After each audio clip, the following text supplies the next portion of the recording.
E aí, meu povo do sétimo ano, beleza? Ó, hoje a gente vai dar continuidade, certo? A nossa aula passada, né? Agora, vamos trabalhar, né, nessa continuidade a sociedade colonial, que é o primeiro capítulo aí da unidade 6, formação social do Brasil, colônia, tá? E para lembrar um pouco da aula passada, né, é importante destacar que no contexto aí, do processo de expansão marítima, o Brasil vai ser achado, né, por Portugal, né, vai tornar-se uma colônia de exploração, vai passar a ser explorado com base nos princípios mercantilistas, tá? Na tentativa, né, de um certo abandono no início aí do processo colonizador pelos portugueses, que se preocupavam apenas em extrair aquilo que encontravam de imediato, que desse lucro no mercado internacional, né, do Brasil, tá?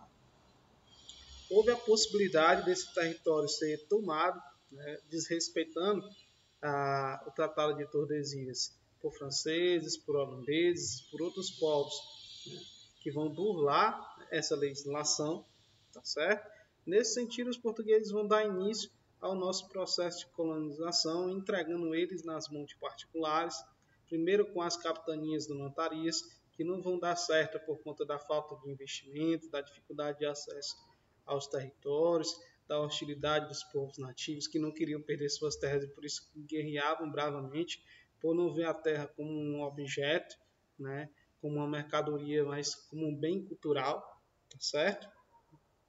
E nesse contexto, né, as estruturas que os portugueses já tinham de experiência no processo colonizador vão ser trazidas para o Brasil e vão ser articuladas com a nossa realidade, né, interna do continente. Esses aspectos vão se adequando, outros não, mas aquele que vai trazer aí uma sustentação que vai dar origem tanto à sociedade açucareira como à sociedade mineradora vai ser a mão de obra escrava negra africana, né? Os africanos já conheciam a escravidão, assim como todos os povos da antiguidade e do período medieval, tá? Lá, quando uma tribo vencia uma tribo inimiga, né, ela era trazida como escrava e muitas vezes era vendida, né? Esse processo, né, vai ter origem entre os próprios reinos africanos. Quando os árabes vão ter contato com isso, eles vão levar os primeiros escravizados negros para a Europa, né? Principalmente os mouros, né, vão entrar em contato com espanhóis e com portugueses lá na Península Ibérica, tá? E vão mostrar como essas experiências vão acontecer. No processo de expansão marítima houve um contato direto, né, com o tráfico negreiro, que vai passar a ser o grande investimento, a especiaria das especiarias da América, como vai colocar aí o Fernando Brudel, né, no seu livro fantástico que chama-se Mediterrâneo e o Mundo Mediterrâneo na época de Filipe II, tá? Inclusive, é sua tese de doutorado de 1940, né? O grande nome aí da segunda geração dos análises, um grande historiador. Inclusive, veio fundar a USP em 1934, tá? É interessante colocar que nesse processo a formação tanto da sociedade mineradora como da sociedade açucareira tiveram como base a mão de obra escrava negra africana, tá? E é interessante colocar que o tráfico negreiro vai dar mais lucros, né, do que todos os ciclos econômicos juntos, porque é a partir da renovação dessa mão de obra e do lucro obtido por ela que a produção vai ser reinvestida, tá? A produção de açúcar vai ser reinvestida, a produção mineradora vai ser reinvestida, né? O tráfico negreiro vai dar um retorno, né, tanto para a elite aristocrática da América como para a coroa portuguesa, tá? E os traficantes de escravos estavam entre os mais ricos da colônia e do mundo nesse período aí, entre os séculos 15, 16, né, e 18, tá? Que o tráfico internacionalmente só vai ser abolido no século XIX. que vai acontecer? Vamos para a constituição do que foi a sociedade açucareira e a sociedade mineradora. Tá? Passar aqui o livrinho de vocês depois dessa breve introdução que fizemos.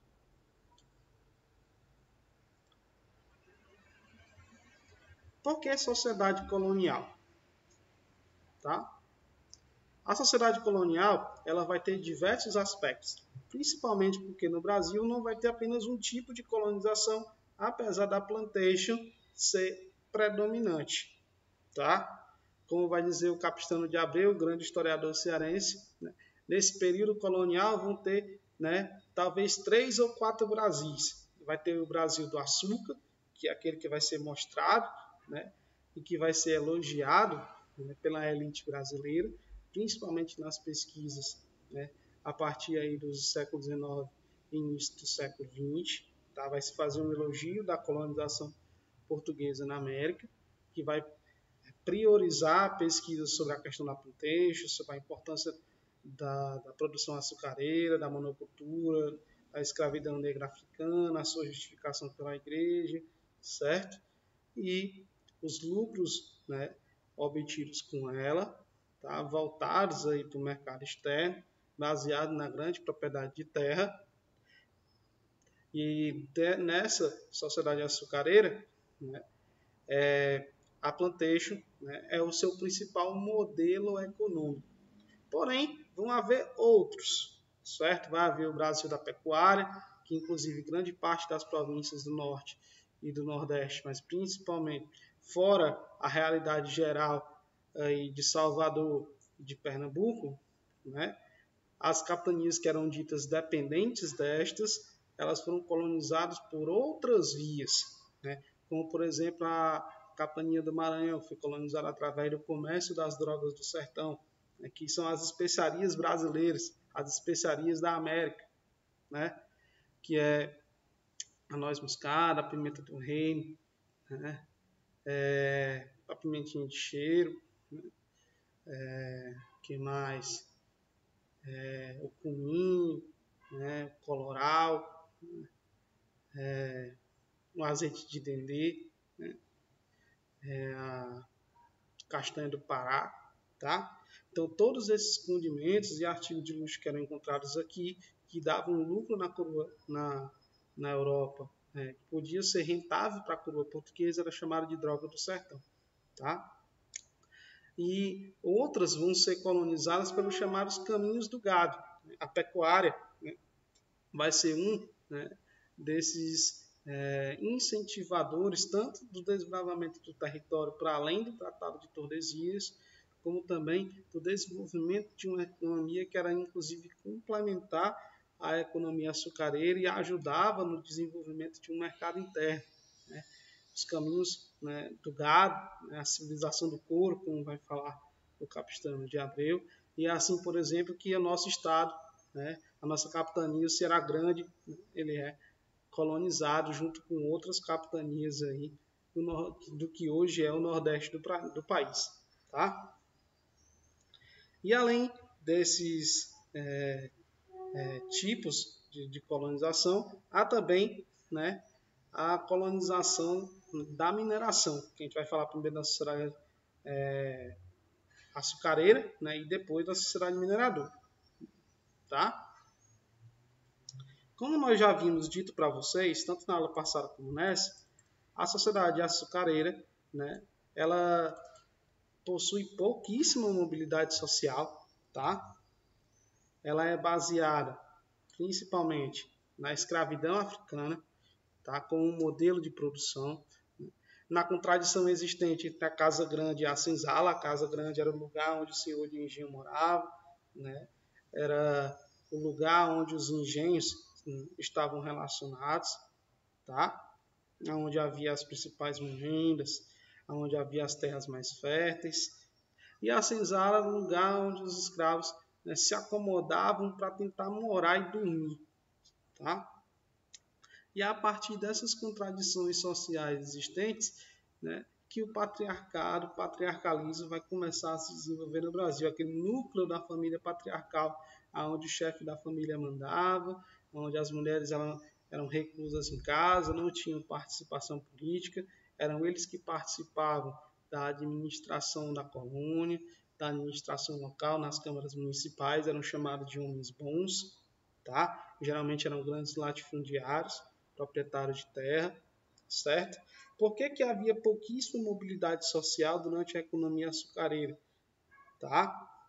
Porque, como a economia era voltada totalmente para o mercado externo, né, e não havia a formação de um mercado interno, né, apesar de haver dentro de muitos engenhos uma produção interna, de policultura, de venda de excedentes, né, de trabalho intermitente que não era, né, literalmente escravo, né, mas a função dessa sociedade não permitia uma mobilidade social. Né? Primeiro, por não haver trabalho livre assalariado. Segundo, por não haver a formação de um mercado interno. E segundo, por não haver um questionamento direto, né, de parte de grupos existentes nesse contexto, apesar de já terem havido algumas revoltas nativistas, né, durante a sociedade açucareira, tá? Porém, esse questionamento dessas estruturas, né, e a possibilidade de uma mobilidade social só vai ser maior durante a economia mineradora, e nós vamos ver o porquê agora, tá?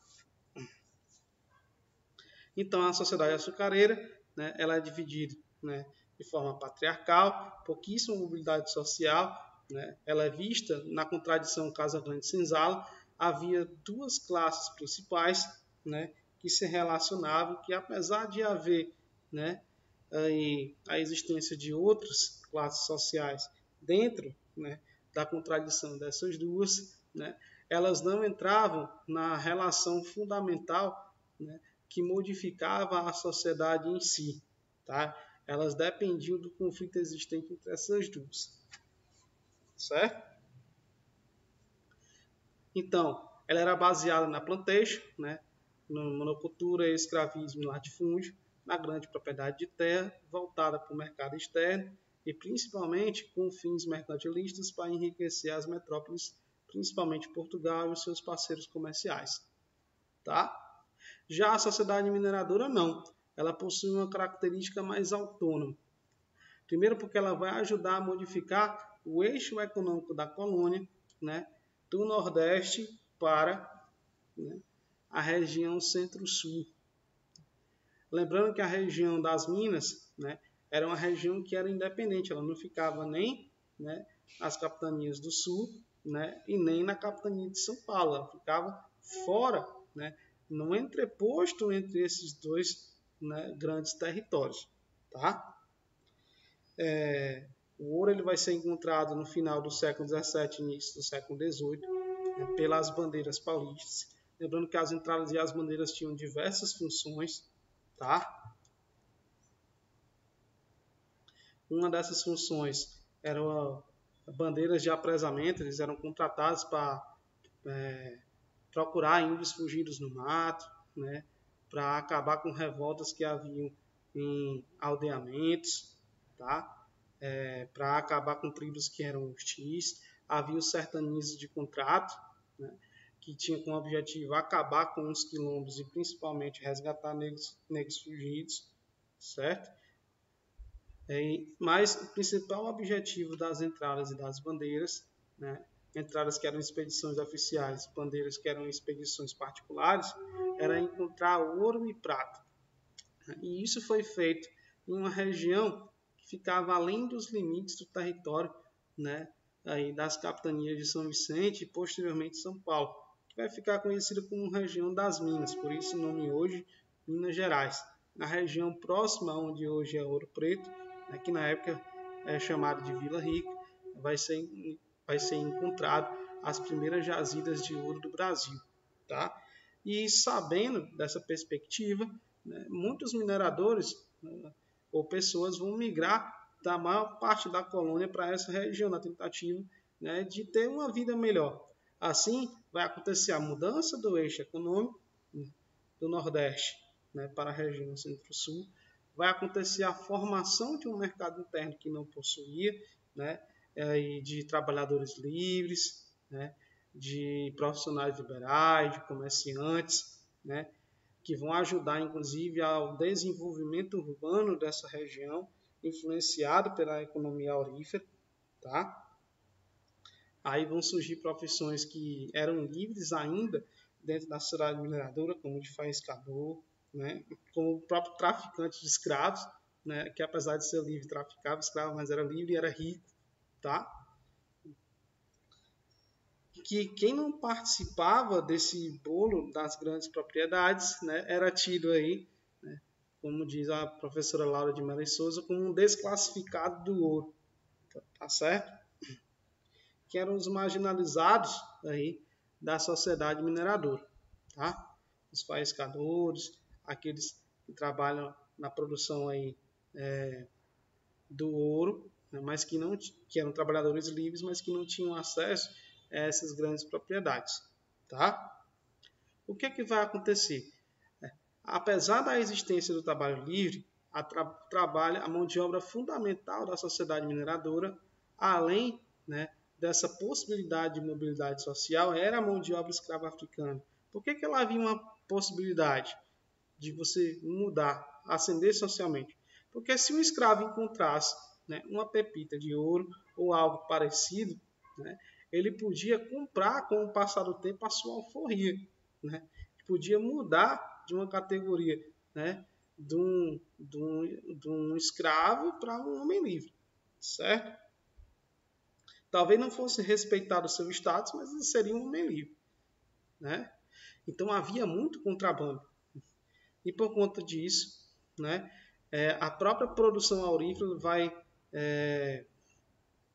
ser marcada por muitas disputas, né, muitas disputas políticas, econômicas, né, que vão inclusive movimentar essa região aí. Um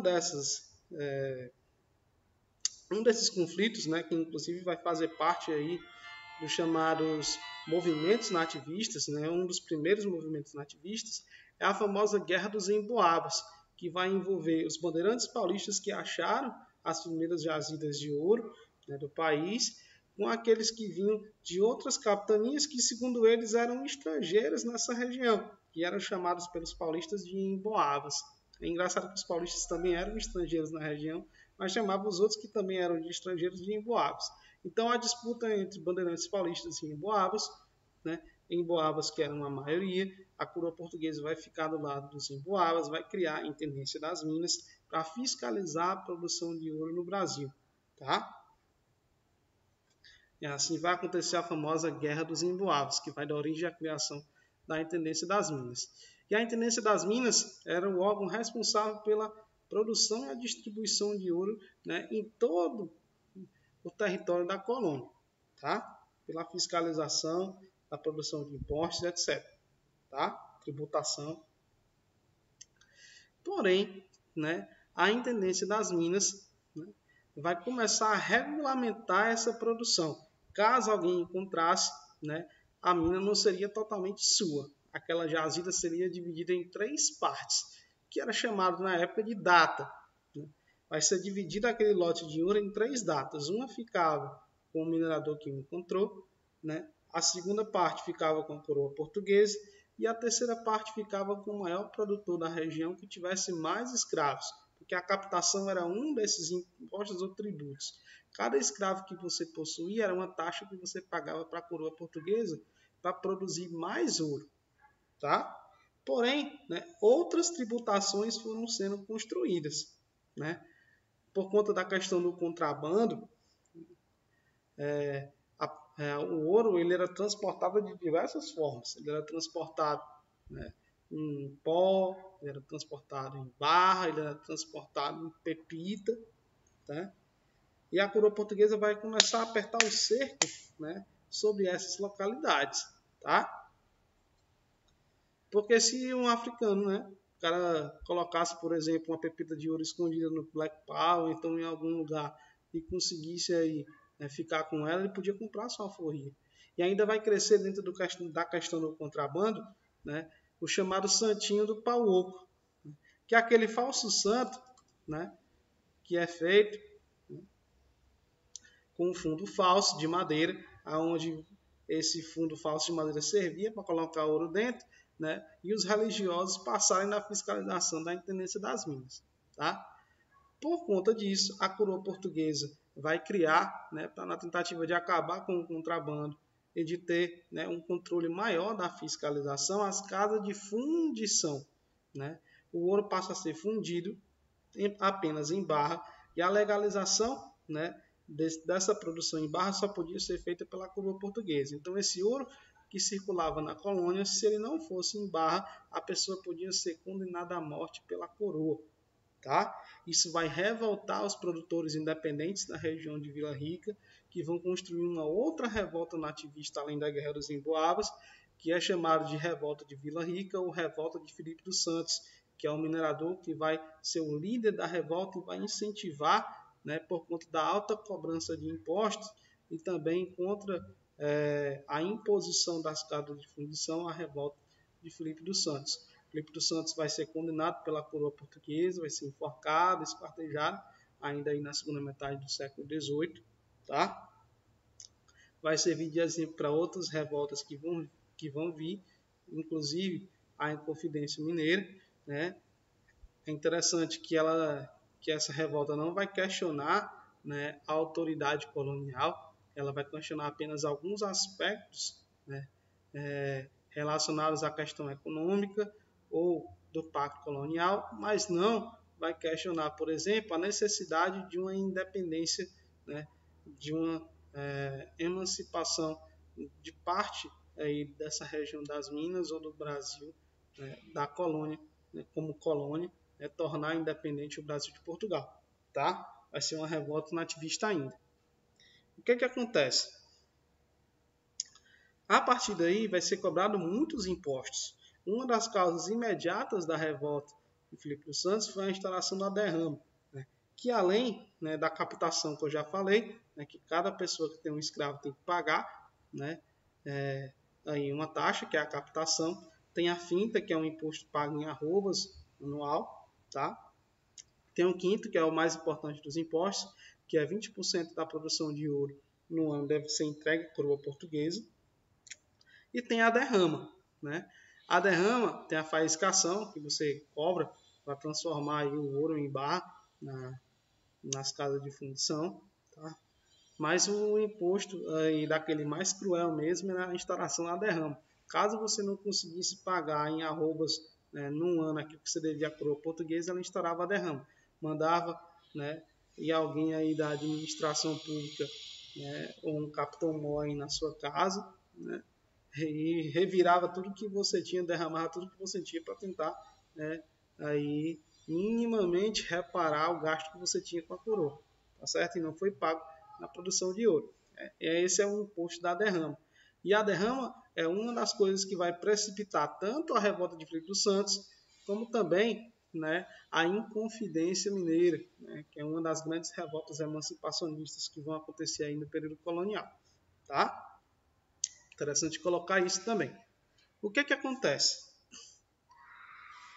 Nós sabemos que o ouro é um metal nobre e que por esse motivo não existe uma renovação dele a um prazo curto. Pelo contrário, há milhares de anos são necessários para renovar a produção aurífera do ponto de vista natural.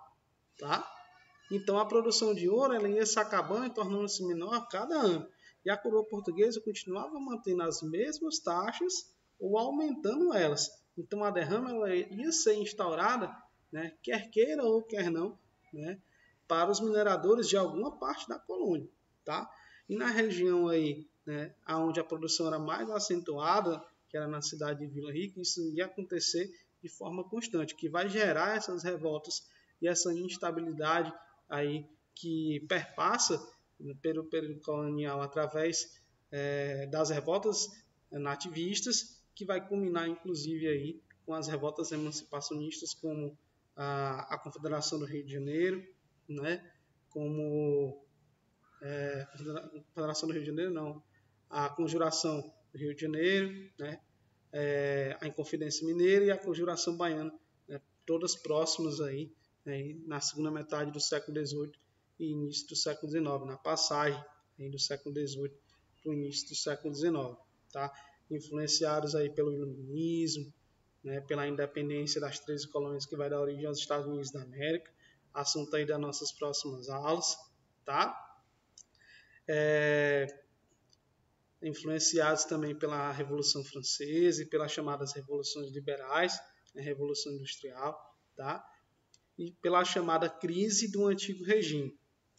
E esse contexto de questionamento da ordem colonial, na tentativa de tornar o Brasil independente, vai ficar conhecido como crise do antigo sistema colonial, tá? Gente, ó, estudem a sociedade mineradora, estudem as suas características e os seus impostos, estudem o trabalho livre na sociedade mineradora, que vai cair na avaliação de vocês, tá? Estudem, né, a sociedade açucareira, as características da plantation, certo? Aquilo que tem de contradição existente, né? As outras formas de produção existentes na sociedade açucareira e na sociedade colonial, tá? E os aspectos gerais da colonização portuguesa na América, que também vai cair aí na avaliação de vocês. Um grande abraço a todos, né?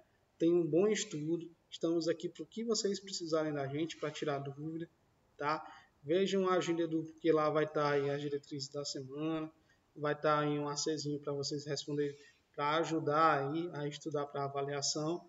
Um abraço a todos e até a próxima aula.